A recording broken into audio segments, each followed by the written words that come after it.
Hello friends, இன்றைக்கி நம்ம முள்ளங்கி பஜ்ஜி பண்ண போகிறோம். இது ரெட் முள்ளங்கி, ரெட் ரேடிஷ். இது மாதிரி நல்லா தின்னாக ஸ்லைஸ் பண்ணி வச்சுருக்கேன். இது கொஞ்ச நேரம் சால்ட் வாட்டரில் போட்டு வச்சுருக்கிறதுனால நல்ல சாஃப்டாக இருக்குது. இதில் நம்ம பஜ்ஜி பண்ண போகிறோம் இன்றைக்கி. இதுக்கு தேவையான பொருட்கள் ஒரு முள்ளங்கி எடுத்திருக்கேன். இது ரெட் ரேடிஷ். இது மாதிரி தோலெல்லாம் சீவல. இது நல்லா சாஃப்டாக நல்லாயிருக்கு.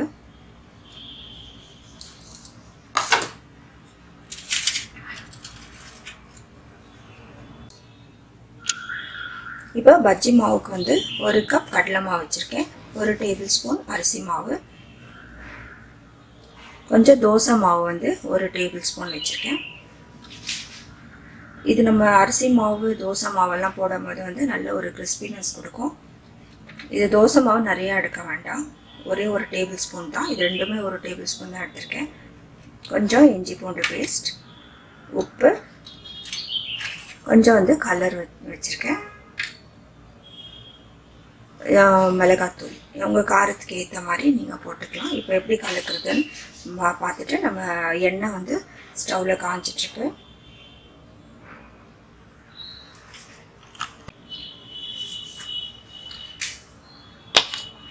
இப்போ அரிசி மாவு போட்டுக்கலாம், கடலை மாவு போட்டுக்கலாம், இஞ்சி பூண்டு பேஸ்ட் போட்டுக்கலாம். நீங்கள் காரத்துக்கு ஏற்ற மாதிரி மிளகாத்தூள் போட்டுக்கோங்க. தேவையான உப்பு போட்டுக்கலாம், கொஞ்சம் கலர்,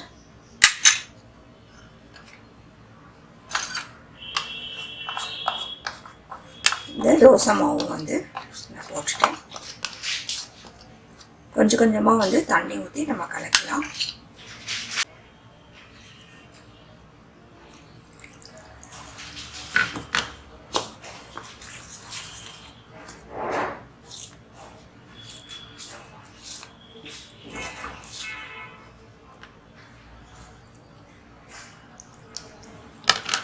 எல்லாம் கொஞ்சம் கெட்டியாக கலக்கிக்கோங்க. பஜ்ஜி பதத்துக்கு, பஜ்ஜி மாவு பதத்துக்கு கலக்கிடலாம். லம்ப் இருக்கக்கூடாது.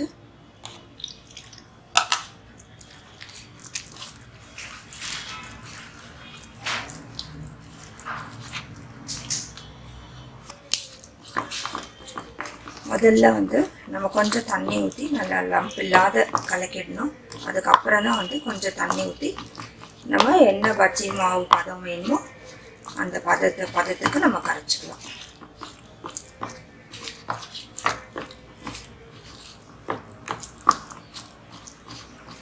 நீங்கள் ஏற்கனவே தண்ணி நிறையா ஊற்றிட்டிங்கன்னா கலக்க முடியாது, கட்டி கட்டியாக இருக்கும்.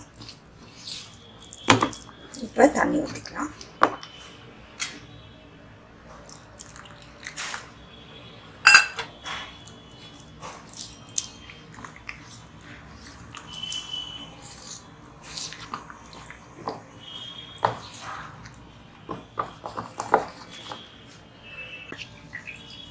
கொஞ்சம் சோடா போட்டுக்கலாம். சோடா எல்லாமே நம்ம பண்ணலாம். நான் யூஸ்வலாக நிறையா இதுக்கு சோடா போட மாட்டேன்.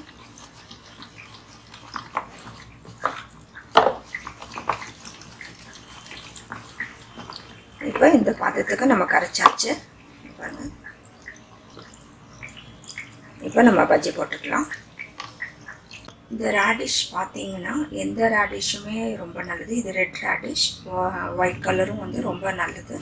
இது உங்களுக்கு ஃபைபர் நிறையா இருக்குது, ஆன்டி ஆக்சிடென்ட்ஸ் இருக்குது, இதில் நிறைய நியூட்ரியன்ஸ் அண்ட் விட்டமின்ஸ் எல்லாம் நிறையா இருக்குது. இது கார்போஹைட்ரேட்ஸில் ரொம்ப குறைச்சல். இது ஸ்கின்னுக்கு கூட ரொம்ப நல்லது, ஹார்ட்டுக்கு நல்லது. அதுக்கப்புறம் பிளட் ப்ரெஷர் கண்ட்ரோல் ஆகும். யூரினரி ட்ராக்டில் எந்த பிரச்சனை இருந்தாலும் இது பச்சடி மாதிரி செஞ்சு சாப்பிட்டிங்கனாலே உங்களுக்கு ரொம்ப ஒரு நல்ல ஒரு ஹெல்த் பெனிஃபிட் இது. அதே போல் இதில் நிறையா, அதாவது பச்சடி ரொம்பவே டேஸ்ட்டாக இருக்கும். எங்கள் சேனலில் பச்சடி போட்டிருக்கேன், அது ரொம்பவே டேஸ்ட்டாக இருக்கும்.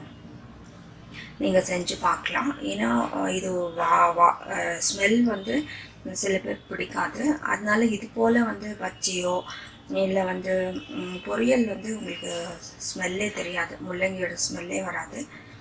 இது போல் வந்து நிறைய பெனிஃபிட்ஸ் இருக்குது இதில். நீங்கள் வந்து இந்த பிளட் செல்ஸ் எல்லாம் கூட வந்து நமக்கு வந்து டேமேஜ் இருந்ததுன்னா அதை வந்து நல்ல ஒரு இம்யூனைசேஷன் கொடுக்கும். அதே போல் வந்து ஆர்பிசி கவுண்ட் கூட வந்து ஏறுதுன்னு சொல்கிறாங்க. நிறைய பெனிஃபிட்ஸ் இருக்குது. இப்போ வந்து நம்ம எடுத்துருக்கிறது ரெட் ரேடிஷ். இது வந்து கொஞ்சம் கலர்ஃபுல்லாக இருக்கிறதுனால வந்து எனக்கு ரொம்ப பிடிக்கும். அதனால தான் இதை எடுத்திருக்கேன். எந்த ரேடிஷ்னாலும் நீங்கள் செய்யலாம். இது உங்களுக்கு கொஞ்சம் ஹார்டாக இருக்கும். அது சால்ட் வாட்டரில் போட்டிங்கன்னா இது மாதிரி வந்து உங்களுக்கு சாஃப்டாக ஆகிடும். இப்போ நம்ம பச்சை போட்டுக்கலாம்.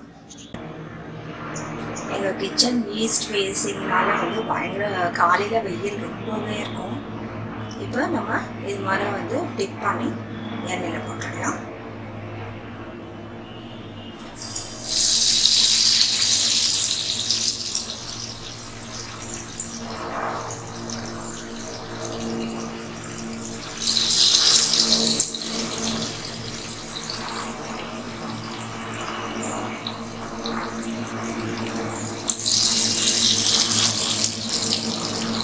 உங்களுக்கு இது வந்து ரொம்ப டேஸ்ட்டாக இருக்குங்க. நம்ம வந்து உருளைக்கிழங்கு அதுக்கப்புறம் வந்து வேறு காய்கறியில் வந்து நம்ம நிறையா பஜ்ஜி செய்வோம், ஆனியன் அது மாதிரி. பட் இந்த பஜ்ஜி கூட ரொம்ப டேஸ்ட்டாக இருக்கும். நீங்கள் செஞ்சு பாருங்கள்.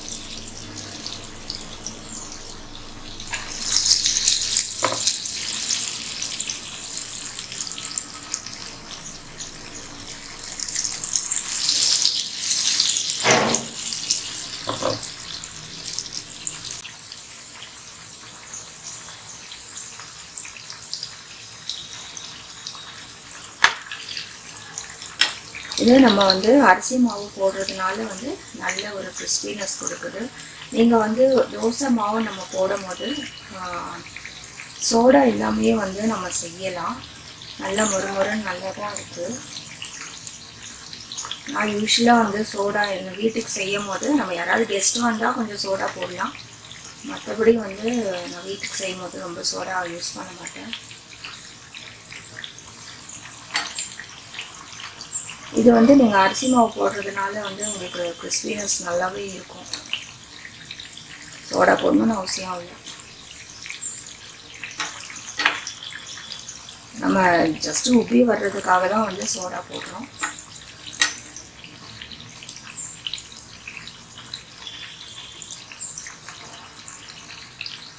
நான் மீடியம் ஃப்ளேமில் தான் இதை குக் பண்ணுறேன்.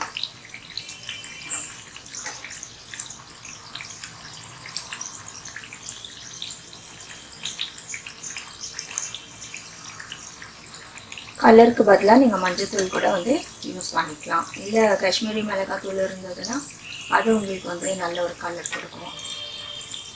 ஸோ இதெல்லாம் நம்ம மெயினாக அதெல்லாம் அவாய்ட் பண்ணுறது நல்லது. எடுத்துடலாம்.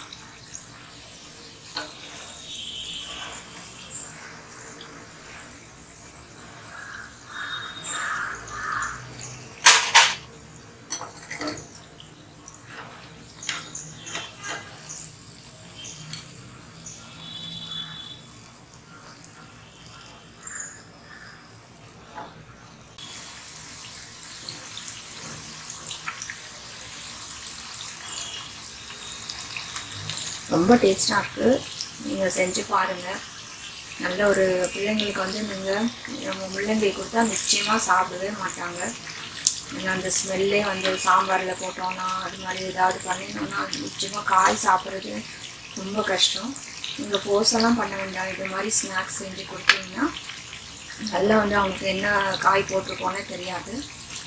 சுத்தமாக தெரியல என்ன காய் இருக்குன்னு. உருளைக்கிழங்கு கூட உருளைக்கிழங்குன்னு சொன்னால் கூட தெரியாது. உருளைக்கிழங்கு மாதிரியே தான் இருக்குது. நீங்கள் செஞ்சு பாருங்கள். செஞ்சு பார்த்தா தான் வந்து இதோட டேஸ்ட் உங்களுக்கு தெரியும். இப்போ நல்லா வந்துடுச்சு.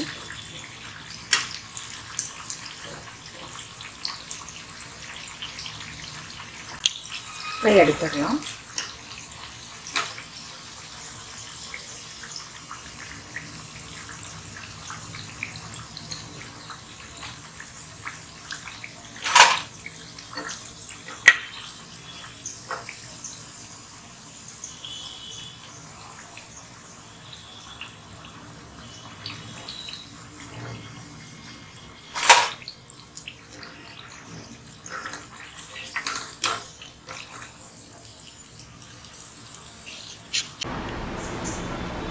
இப்போ முள்ளங்கி பஜ்ஜி வந்து ரெடி ஆகிடுச்சு. முள்ளங்கி பஜ்ஜியான்னு யோசிக்கலாம், பட் முள்ளங்கியில் ஒரு பஜ்ஜி ரொம்பவே டேஸ்ட்டாக இருக்குது. அந்த காயோட டேஸ்ட்டே வந்து மாறுது, முள்ளங்கி வாசனையே கிடையாது. அது ரெட் ராடிஷ் எடுத்துருக்கோம், ரொம்பவே டேஸ்ட்டாக இருக்குது. நீங்களும் வந்து இந்த ரெசிபி செஞ்சு உங்கள் ஃபேமிலியோட என்ஜாய் பண்ணுவீங்கன்னு நினைக்கிறேன். ட்ரை பண்ணுங்கள். உங்களோட காமெண்ட்ஸ் எங்களுக்கு போஸ்ட் பண்ணுங்கள். உங்களுக்கு இந்த வீடியோ பிடிச்சிருந்தால் லைக் கொடுங்க. சப்ஸ்கிரைப் பண்ணாதவங்க சப்ஸ்கிரைப் பண்ணுங்கள். வேறு ரெசிபியோட உங்களை மறுபடியும் நான் சந்திக்கிறேன். தேங்க்ஸ் ஃபார் வாட்சிங்.